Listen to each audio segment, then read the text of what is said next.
A wrong phone call turns into long conversations and a real romance. Have you ever wondered if destiny is real? Like, if one tiny, seemingly random mistake could completely change the course of your life? I used to be a skeptic, one of those people who believed we make our own luck, that everything is just a result of our choices. And then, I dialed a wrong number. Yeah, you heard that right. One clumsy, fat-fingered mistake on my phone's keypad led me to the love of my life. It sounds like something straight out of a cheesy romantic comedy, I know. But stick with me, because this story is 100% real. And it's my story. It all started on a ridiculously mundane Tuesday afternoon. I was trying to call a plumber. My kitchen sink had decided to stage a dramatic rebellion, and water was threatening to redecorate my entire apartment. In a panic, I quickly searched for a local plumber, scribbled down the number, and dialed, or so I thought. A voice answered on the second ring. It wasn't the gruff, "Yeah, what's the problem?" I was expecting. Instead, it was smooth.com. And had this warmth to it that immediately cut through my panic. "Hello," he said. I launched into my frantic tale of the great sink flood of 2024. I was probably talking a mile a minute, gesturing wildly, even though he couldn't see me.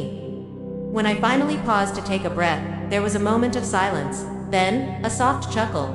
"Well," the voice said, "I'm not a plumber, but that sounds like quite a situation you've got there." I was mortified. I started apologizing profusely, explaining my mistake. But he was so nice about it.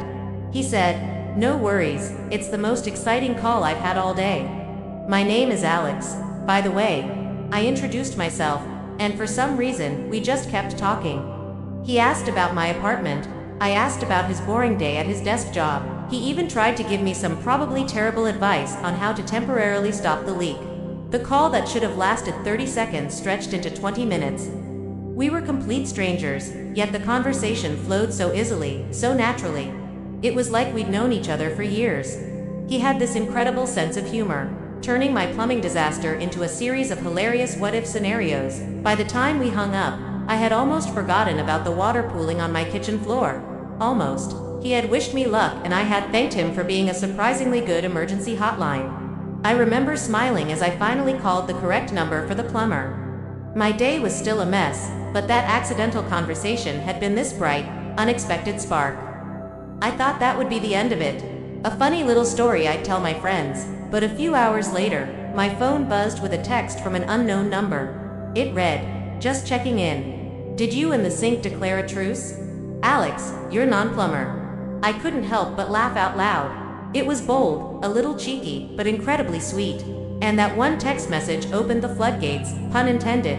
We started texting every day.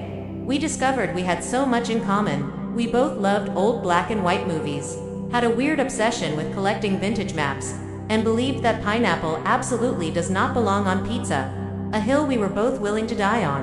Our text conversations turned into late-night phone calls. Those calls became the highlight of my day. I'd find myself rushing home from work, excited to hear his voice. We talked about everything and nothing. Our dreams, our fears, our most embarrassing childhood memories. He told me about his passion for astrophotography. I told him about my dream of opening a small bookstore cafe. It was intimate and real, building a connection purely on personality, on voice, on thought. There was this one night, we were on the phone for almost 5 hours. We talked until the sun came up. I remember sitting by my window, watching the sky turn from inky black to soft shades of pink and orange, with his voice in my ear. It was in that moment, as the city was waking up, that I realized I was falling for him. I was falling for a man I had never even seen. The idea was terrifying and exhilarating all at once. What if we met and there was no chemistry? What if the person I had built up in my mind didn't match the reality? The what-ifs were endless, but the connection we had felt too strong to ignore. After 3 weeks of non-stop communication, Alex finally asked the question I was both dreading and dying to hear. "Can I take you out on a proper date? No plumbing emergencies required." My heart did a triple backflip. I said yes, obviously. We decided to meet at a little coffee shop halfway between our places.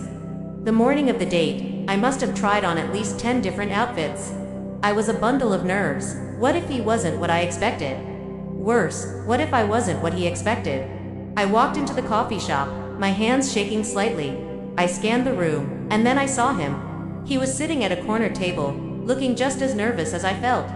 He looked up, our eyes met, and he broke into this big, warm smile that I felt like I already knew.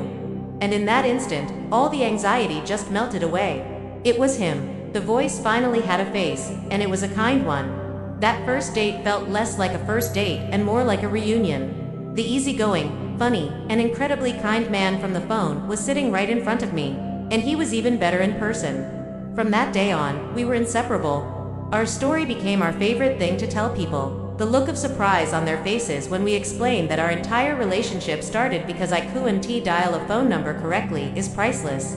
It's funny how life works. I was looking for a plumber to fix a leak, and instead, I found the person who would fill a space in my heart I didn't even know was empty. Our love story is a constant reminder that sometimes the best things in life come from the most unexpected mistakes. It taught me to be more open to the universe's weird, random plans. You never know when a wrong turn, a missed train, or yes, a wrong number, might lead you exactly where you need to be. It's been 3 years since that fateful call. Alex and I are engaged now, planning our wedding. And no, the plumber is not invited. Just kidding, he did a great job. But seriously, our story is my favorite proof that you don't always find love by swiping right. Sometimes, it finds you when you least expect it, in the most absurd way possible. It's a testament to taking a chance, to being open to a random connection, and to realizing that maybe, just maybe, there's a little bit of magic in the mundane. That a simple hello to a stranger can be the beginning of your forever. So, next time you get a call from a wrong number, maybe don't hang up right away. You never know who might be on the other end of the line. It could be a plumber, or it could be your Alex. Thank you so much for listening to our little story. It means the world to us to be able to share it. If you enjoyed it, and if you believe in happy accidents, if you like, give me a like and subscribe for more stories about the wonderful, weird ways that love finds us. See you in the next one.